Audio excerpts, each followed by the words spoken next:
Hoy fue él, mañana podría ser tú. Porque aquí hay una contradicción imposible de ignorar. El mismo hombre que, según su familia, dedicó su vida a cuidar veteranos como enfermero de UCI en el Hospital VA de Minneapolis, hoy es presentado por el gobierno federal como un terrorista doméstico. No puede ser ambas cosas. Y la versión que gane no solo define su muerte, define lo que te puede pasar a ti. Esto ocurrió a plena luz del día en una protesta en Minneapolis. Según el contenido, Alex Jeffrey Prey tenía 37 años, un permiso legal para portar un arma oculta y no la estaba exhibiendo. Su familia afirma algo muy concreto. Alex no estaba sosteniendo un arma. Tenía su teléfono en la mano y la otra levantada. Aún así, fue reducido por varios agentes, golpeado en el suelo y recibió, según se dice, entre 10 y 12 disparos. Mientras su familia hablaba de su último acto, proteger a una mujer que estaba siendo rociada con gas pimienta, la narrativa oficial apareció casi de inmediato. Mismos argumentos, mismas palabras, mismo guión repetido desde el podio. Esto importa porque no estamos hablando de un error aislado. Estamos hablando de cómo, en cuestión de horas, alguien pasa de ciudadano legal a amenaza absoluta después de muerto. Y lo que viene a continuación no es opinión ni retórica. Es cómo se construyó esa versión paso a paso. La pregunta es simple y perturbadora. ¿Quién decide qué historia se convierte en los hechos? Fact. En la conferencia de prensa, el jefe de la patrulla fronteriza afirmó que un individuo se acercó a los agentes con una pistola semiautomática de 9 milímetros y que los oficiales intentaron desarmarlo, tras lo cual el agente disparó en defensa propia. Esa es la versión textual que aparece en el material. Se repite casi palabra por la secretaria del Departamento de Seguridad Nacional, quien añade que el sujeto tenía 2 cargadores con docenas de balas y que esto parece una situación donde alguien llegó para infligir el máximo daño. Inference.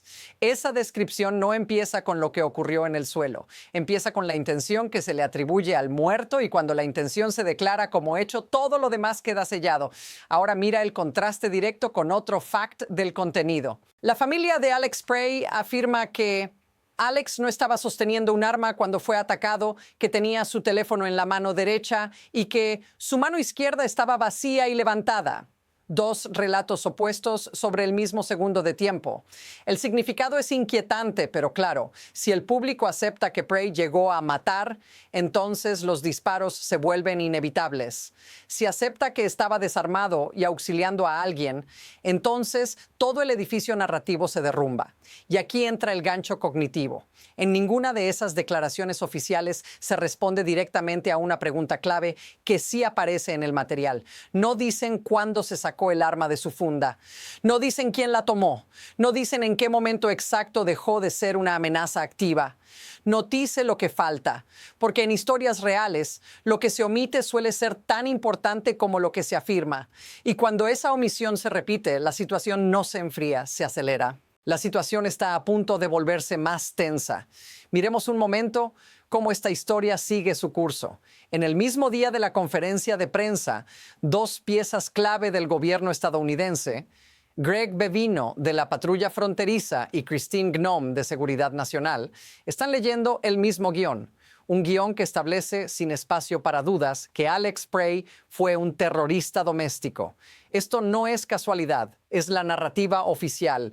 Y en ese guión, todos los elementos están diseñados para evitar una sola conclusión. El tiroteo fue justificable. El patrón es claro. Cada vez que el gobierno enfrenta una situación incómoda, el mismo enfoque se repite. Primero, se cambia el foco de la acción al propósito del individuo. Luego se infunde miedo, se presenta al sujeto como una amenaza existencial y lo más importante, se despoja a la víctima de su humanidad. No importa si era un enfermero, no importa si estaba ayudando a una mujer. Lo único que importa es qué tan fácil es convertirlo en un objetivo. Esta es la normalización de un proceso peligroso, porque si las fuerzas federales pueden construir esta narrativa en cuestión de horas, ¿qué les impide hacerlo con cualquier otro caso? ¿Qué te hace pensar que tú no podrías ser el siguiente en ser etiquetado como una amenaza solo por estar en el lugar equivocado, en el momento equivocado? Y aquí está la pieza final del rompecabezas que cambia todo. Si la versión oficial sobre la intención de Prey se convierte en la historia dominante, entonces cualquier acción tomada en su contra será vista como una respuesta legítima. Eso cambia las reglas del juego, porque ya no estamos hablando de derechos civiles, de protestas pacíficas, de acciones legales. Estamos hablando de un nuevo tipo de justificación: matar para proteger la narrativa. Es por eso que la pregunta no es si Alex Prey llevaba o no un arma. La pregunta es, ¿quién decide lo que es legítimo y cómo se aplica esa decisión? El impacto ya está comenzando a verse. La narrativa oficial de la Patrulla Fronteriza y Seguridad Nacional no solo ha sido aceptada por los medios de comunicación tradicionales, sino que también ha comenzado a filtrarse en el discurso público de manera más amplia. Esto no es un caso aislado.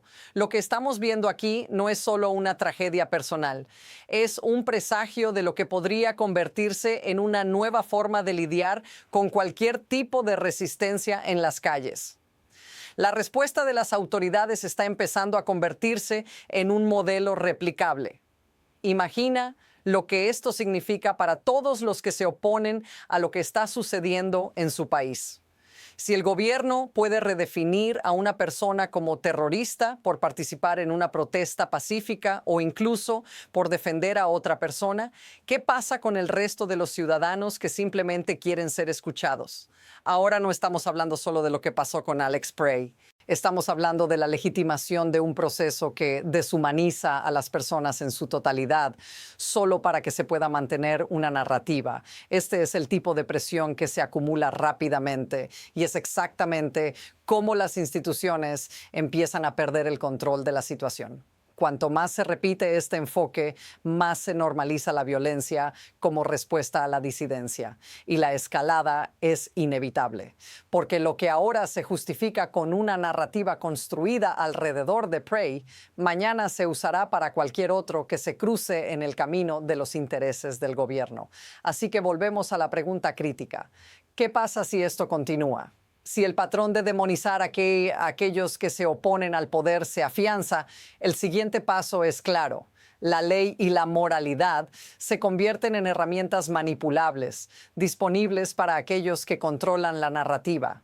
Este no es solo un tema de protestas, es un tema de poder y control. El sistema que permite que estas narrativas sean tan fácilmente manipuladas se construye sobre un par de cosas fundamentales: miedo, espectáculo y una economía de la violencia. En este caso, lo que está sucediendo es claro. Las autoridades están aprovechando la cultura del miedo y el caos para justificar una violencia desmedida y, más aún, para silenciar a los opositores. La protesta no es vista como un derecho, sino como una amenaza, algo que debe ser erradicado a toda costa. Este proceso no es casual, no es algo que surja de manera espontánea. Hay mecanismos muy claros en funcionamiento. Las fuerzas federales y de seguridad están utilizando el poder del espectáculo, el espectáculo de la violencia. Lo que se ve en las calles, lo que se ve en los videos, tiene un impacto mucho mayor de lo que se puede medir en cifras. La gente siente miedo, se siente vulnerable, y esa vulnerabilidad es lo que permite que el poder se perpetúe. Ahora, esto podría sonar como una crítica a los medios o a los sistemas de seguridad, pero la realidad es más compleja. Se trata de cómo se construye la narrativa desde arriba. Cómo el poder se asegura de que los hechos no se presenten tal y como ocurrieron, sino como una historia que les da legitimidad a sus acciones.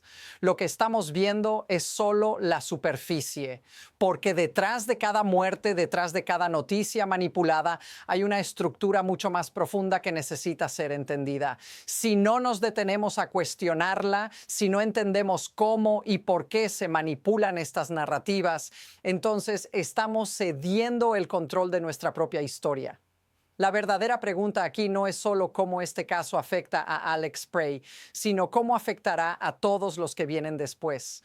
¿Estamos dispuestos a aceptar una sociedad donde la verdad sea solo lo que nos dicen que es? hasta dónde puede llegar este control. Lo que viene es incierto, pero ya está en marcha. Imagina dos caminos. El primero, las autoridades continúan construyendo estos relatos uno tras otro, creando un estado de control absoluto.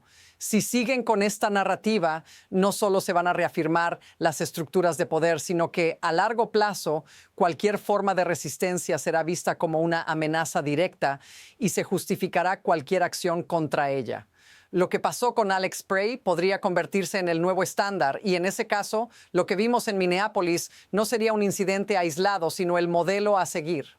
El segundo camino es más incierto. Si la gente comienza a ver los agujeros en esta narrativa, si empiezan a cuestionar la versión oficial y se organizan, entonces podríamos estar ante un cambio en la forma en que las protestas y la disidencia son percibidas y tratadas. Pero ese cambio no será fácil. Desmantelar una narrativa tan poderosa no es algo que se logre de la noche a la mañana. Y mientras tanto, la violencia y la represión seguirán siendo las cartas más fuertes en la mano de aquellos que controlan el poder. Lo que es evidente es que la situación no se está quedando quieta. Si el gobierno sigue empujando estas narrativas, ¿cómo cambiará eso las protestas del futuro? ¿Cómo afectará eso a los derechos de todos? Si el sistema sigue normalizando este tipo de respuestas, es difícil imaginar cómo no llegaremos a un punto de no retorno, donde la libertad de expresión y el derecho a protestar ya no sean los valores fundamentales que nos definen. Ahora, el próximo paso ya está en proceso. Tal vez ya lo estés viendo en las calles, en los medios o incluso en tu propio entorno. Porque la verdadera pregunta no es si se va a expandir, sino cuándo. Este es el momento crucial. Lo que se decide ahora podría reconfigurar todo lo que entendemos sobre la protesta, la libertad y la justicia. Lo que sucedió con Alex Spray no fue un accidente ni un simple error de interpretación. Fue un indicio claro de cómo el poder puede manipular la narrativa y transformar a un ser humano en algo mucho más peligroso, según la conveniencia de quienes controlan la historia. Si permitimos que este proceso continúe sin cuestionarlo, lo que estamos haciendo es dar pie a una nueva norma. La violencia se justifica con el simple hecho de que alguien desafíe el sistema. Este no es solo un caso de injusticia individual, es una advertencia para todos nosotros. Si la verdad puede ser reescrita tan fácilmente, si las vidas de las personas pueden ser distorsionadas en un relato conveniente, ¿qué más estamos dispuestos a permitir? Lo que pasó en Minneapolis con Alex Spray es solo una pequeña muestra de lo que podría suceder a gran escala. Y lo peor de todo es que muchas personas probablemente ni siquiera se detendrán a cuestionarlo. Cuando la narrativa se presenta de manera tan clara y unívoca, es difícil ver las grietas, es difícil escuchar las voces disidentes. Pero si no comenzamos a cuestionar estos relatos, si no comenzamos a exigir transparencia y responsabilidad de aquellos que tienen el poder de escribir la historia, entonces pronto podríamos despertar en un lugar donde la verdad ya no sea nuestra aliada, sino una herramienta del control. Piensa en esto. Cada vez que aceptamos una historia que no ha sido completamente verificada, estamos permitiendo que alguien más controle nuestra realidad.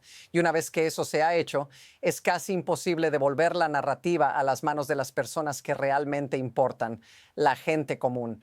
Es hora de cambiar la dirección de esta conversación, porque la historia de Alex Spray es solo el principio. Y la siguiente vez que te digan lo que pasó, recuerda, ¿quién lo está diciendo y por qué? Si no te has suscrito aún, este análisis no terminará aquí. Lo que sigue, podrías no querer perdértelo.